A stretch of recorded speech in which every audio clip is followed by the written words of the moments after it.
খাদ্য অধিদপ্তরে 2023 সালে এবং 2025 সালে যারা আবেদন করেছিলেন 1791 পোস্টের মেগা নিয়োগে, তাদের জন্য সুখবর হচ্ছে আপনাদের এক্সাম ডেট শুরু হয়ে গেছে। আগামী আগস্ট মাসের 9 তারিখেই কিন্তু পরীক্ষা শুরু হবে এবং এই প্রথম ধাপের পরীক্ষায় 14টি ক্যাটাগরির পরীক্ষা অনুষ্ঠিত হবে।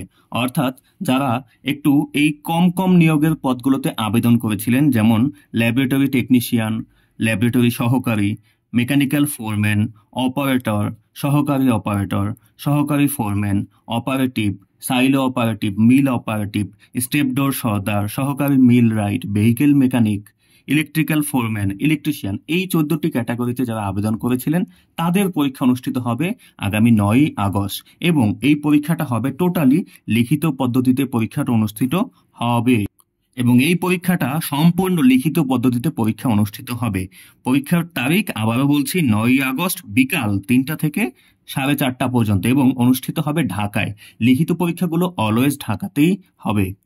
অ্যাডমিট কার্ড তোলার জন্য আপনি এই ভিডিওর ডেসক্রিপশন বক্সে লিংক দেওয়া আছে, সেখান থেকে আপনি সেই লিংকে ক্লিক করে আপনার ইউজার আইডি এবং পাসওয়ার্ড বসিয়ে আপনার অ্যাডমিট কার্ড ডাউনলোড করতে পারবেন আজ থেকেই।